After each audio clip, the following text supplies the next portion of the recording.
humble de demander de l'aide, quand on n'est pas humble d'accepter de l'aide, à ce moment-là, nous demeurons dans la même situation. Parce que c'est l'humilité qui précède la gloire, tout simplement. L'orgueil nous conduit toujours dans l'échec. L'orgueil ne peut pas t'amener à la réussite, jamais. C'est l'humilité qui précède la gloire. C'est l'humilité qui est la dernière station avant la réussite. Selon la parole de Dieu. C'est un principe.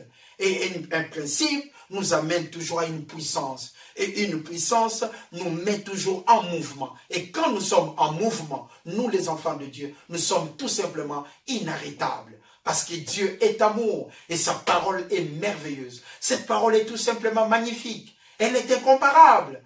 Dieu a dit l'humilité précède la gloire. Soyons humbles et nous allons accéder à la gloire. Ça sert à quoi d'être orgueilleux si on n'a rien? Ça sert à quoi d'être orgueilleux si on manque? Ça sert à quoi? L'orgueil nous conduit à rien. C'est l'humilité qui précède la gloire. C'est l'humilité qui précède la gloire. Si tu n'es pas grand, tu n'es pas grand. Si tu ne mesures pas 2 mètres, pourquoi dire aux gens que tu mesures 2 mètres? Non. Tu mesures 1,65 m, dis aux gens, je mesure 1,65 m. C'est l'humilité, c'est simple à appliquer. Mais croyez-moi, le cœur de l'homme s'élève avant la ruine, mais c'est l'humilité qui précède la gloire. Quand nous sommes humbles, nous avons accès à beaucoup de choses. Nous passons du 2e, 3e, 4e palier. Tu peux commencer le travail tout simplement en tant que nettoyeur, mais croyez-moi, tu peux finir un travail en tant que responsable de cette équipe, en tant que responsable de ce département. Tout est possible à celui qui croit, mais c'est l'humilité.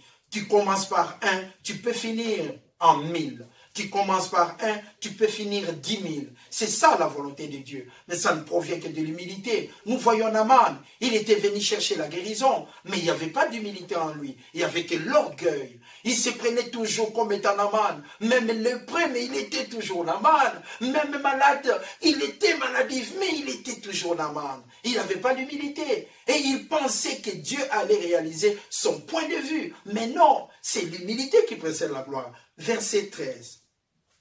Mais, qui met en contradiction les versets précédents, qui était le verset 12.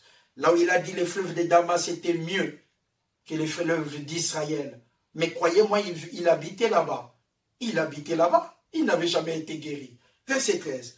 Mais ses serviteurs s'approchèrent de lui pour lui parler. Ils dirent ensemble, mon père, Naaman, si les prophètes, tu demandais quelque chose de difficile, ne l'aurais-tu pas fait? Combien plus dois-tu faire ce qu'il t'a dit? Lave-toi et tu seras pur. Lave-toi tout simplement. Le prophète lui a suggéré seulement de se laver 7 fois dans les journées. Pour Naaman, c'était énorme. En tant que général, il ne pouvait pas recevoir des injonctions des serviteurs de Dieu. Mais il a oublié. Élisée avait déclaré, laissez-les venir. Laissez-les venir, il saura. Il saura que je suis serviteur de Dieu. Il saura que nous sommes attachés au Dieu Tout-Puissant. Il saura que Dieu est bon. Il saura que Dieu est tout-puissant. Il saura que Dieu est omniscient, omnipotent, omniprésent. Vous qui êtes engagés dans la parole de Dieu, mesdames et messieurs, frères et sœurs, croyez-moi, avec Dieu, nous ferons des exploits. Croyez-moi, l'humilité précède la gloire. Soyons humbles pour accéder à beaucoup de choses dans la vie. Soyons humbles tout simplement. Quand tu n'as pas, dis aux gens que tu n'as pas. Quand tu y as, dis aux gens que tu y as. Ça ne sert à rien de dire que j'ai aussi longtemps qu'on n'a pas. Parce que ça, ce n'est pas l'humilité. Mais nous, en tant que des croyants, des fils et des filles de Dieu, disons toujours la vérité. Disons toujours la vérité. Si tu n'as pas, tu n'as pas. Et croyez-moi, Dieu est là pour te donner. Dieu est là pour combler les vides. La boîte à gâteau à papa est disponible pour nous. Mais soyons humbles. Soyons humbles de dire la vérité. Si tu n'as pas, tu n'as pas. Regarde Naaman. Comment il s'est compliqué la vie pour rien. Voyons maintenant cette exhortation. Là où ça va nous amener.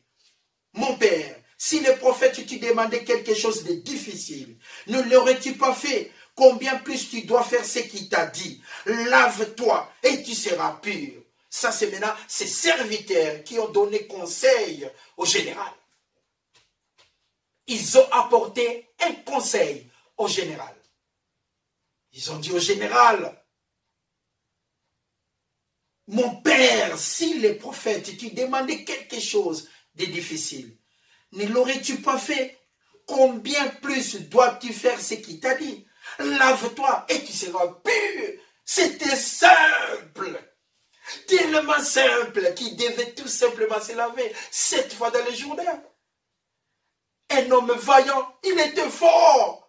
Mais pour sa guérison, il devait tout simplement se laver dans le Jourdain. Si on n'a pas de travail et qu'on ne fait que dormir à la maison, croyez-moi, comment vous allez recevoir? Comment vous allez trouver le travail? Si vous avez le travail avec vos diplômes, vous dormez qu'à la maison. Vous mettez vos diplômes sur une table à la maison et vous dites à tout le monde, à tous les visiteurs, je suis diplômé, regardez mes diplômes, regardez mes diplômes. Tout le monde va regarder, mais il n'y a aucun mouvement. La croyance, le mot croire, cet verbe implique l'action. L'action implique un mouvement. Il n'y a aucun mouvement. Même avec vos diplômes, vous n'aurez pas de travail. Mais la parole de Dieu nous dit, nous devons nous mettre en mouvement. Va et lave-toi cette fois. Va mon frère. Vas-y, bouge. Dieu est à côté de toi. L'humilité précède la gloire. Va, mets-toi en mouvement, lave-toi, va, mets-toi en mouvement. Et Dieu est là pour toi. Dieu t'accompagnera et tu réussiras dans ta vie. Mais la seule chose, être humble, c'est mettre en mouvement, accepter ce qu'on n'a pas. Et Dieu est là pour nous combler, pour combler ces vides. La boîte à gâteaux à papa est pour nous. Dieu est bon, tout simplement. Cette parole est magnifique. Cette parole est magnifique. Regardez cette section de l'Écriture. Verset 14. Il descendit alors et se plongea. Incroyable. Après la déclaration des serviteurs, il descendit alors. Naaman, le général, écouta l'exhortation. Il a écouté les conseils. L'humilité précède la gloire. Il a fait quoi? Il descendit alors. L'orgueil n'amène qu'à l'échec. Regardez Naaman. Il descendit alors. Et quand il est descendu, il a fait quoi? Il plongea. Naaman se plongea. Naaman se plongea, selon la parole de Dieu. Il descendit premièrement. Et alors, il a fait quoi? Il se plongea. Selon les conseils des serviteurs de Dieu. Il se plongea, mes bien-aimés. Naaman se plongea. Il se plongea pourquoi? Parce que le serviteur lui a dit quoi? Plonge où? Dans le Jourdain. Combien de fois? 7 fois. Et Naaman, qu'est-ce qu'il a fait? Il a écouté les principes que l'homme de Dieu lui a dit. Il a écouté tout simplement ce principe. Il plongea. Naaman n'a pas fait autre chose. Il plongea. Naaman plongea, le général. Le général plongea où? Dans le Jourdain. Ce n'est pas dans le fleuve du Parpar. Ce n'est pas dans le fleuve qui était en Syrie. Le fleuve d'Israël. Il plongea où? Dans le Jourdain. Il descendit alors. Et se plongea combien de fois? 7 fois dans le Jourdain, selon la parole de l'homme de Dieu. Selon la parole d'Élisée. En écoutant l'exhortation. En écoutant les conseils. En écoutant la correction. Naaman a réussi à comprendre que l'orgueil n'amène qu'à l'échec. C'est l'humilité qui précède la gloire. Et alors, il a pris la bonne décision. Il a pris la bonne décision qui peut nous arriver à la vie.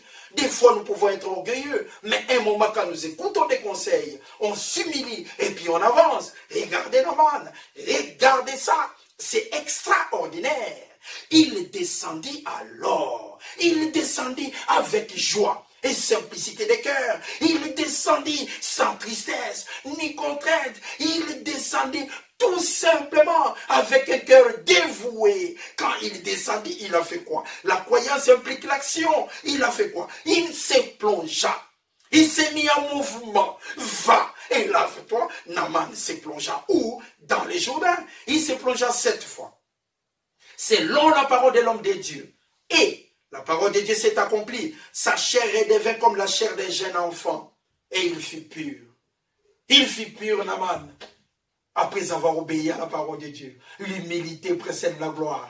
L'humilité précède la gloire, mes bien-aimés. Mesdames et messieurs, l'humilité précède la gloire. Il n'y a pas d'autre mécanisme pour la réussite. La clé à la réussite est l'humilité. sa chair redevint comment? Pure. Et Naaman retourna vers l'homme de Dieu avec toute sa suite.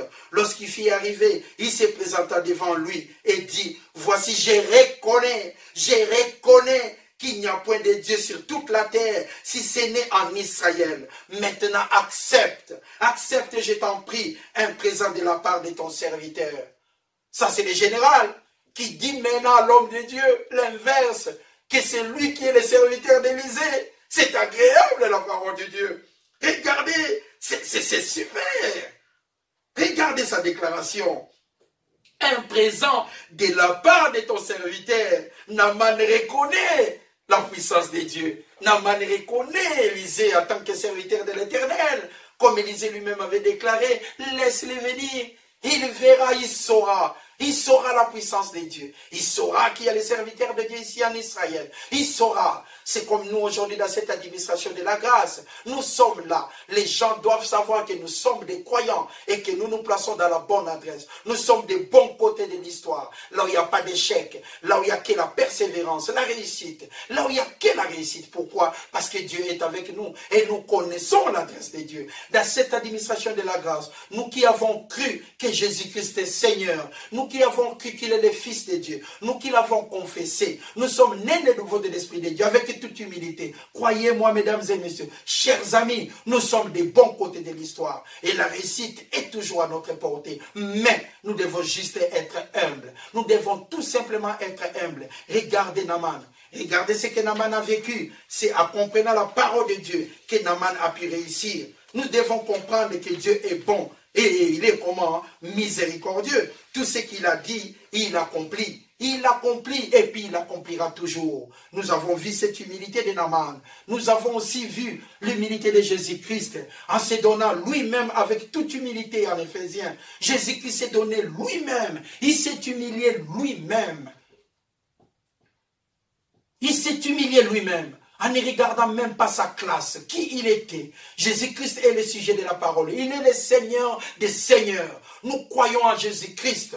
Nous croyons en Jésus-Christ. Nous le dirons à haute voix. Nous sommes des croyants. Nous sommes attachés à la parole de Dieu. Les ambassadeurs de Dieu. Nous sommes là. Nous avons cru en Jésus-Christ comme étant son Fils qu'il a ressuscité des morts. Nous avons cru. Et là, nous sommes des enfants de Dieu. Mais la parole de Dieu nous mentionne qu'il s'est humilié. Qui? Jésus-Christ. Le sujet de la parole. Il s'est humilié lui-même. Se rendant obéissant. Obéissant jusqu'où? Jusqu'à la mort sur la croix. Jésus-Christ se rendant obéissant. Obéissant jusqu'où? Jusqu'à la mort sur la croix. Pour que vous et moi, nous soyons aujourd'hui des enfants de Dieu. Avec joie, nous pouvons être appelés des fils et des filles de Dieu. Avec joie. Pourquoi? Parce que l'humilité que Jésus-Christ possédait, l'humilité qui était en lui, l'humilité qui n'a jamais été loin de lui, loin de notre Seigneur des Seigneurs, l'humilité de Jésus-Christ nous a permis, l'humilité de Jésus-Christ nous a donné accès au Père, l'humilité de notre Seigneur. Nous avons vu l'humilité de Naaman, mais croyez-moi, mesdames et messieurs, l'humilité la plus élevée, l'humilité de Jésus-Christ, la considération de la volonté de son Père. Et un moment, il a dit, papa, éloigne de moi cette coupe, mais que ta volonté soit faite. Regardez l'exceptionnelle humilité de Jésus-Christ, l'humilité de notre Seigneur des Seigneurs, l'humilité du sujet de la parole de Dieu. Vous et moi, nous sommes des croyants. C'est l'outil, l'arme que Dieu a rendu disponible. C'est aussi l'humilité. Jésus-Christ se rendant humble jusqu'à la mort ou sur la croix, pour que vous et moi, nous soyons aujourd'hui les enfants de Dieu. Nous soyons appelés des chrétiens. Pour que vous et moi, nous soyons aujourd'hui dans la bonne adresse. Pour que vous et moi, nous ayons aujourd'hui la capacité de croire en Dieu, en passant par Jésus-Christ, pour recevoir quoi que ce soit de lui.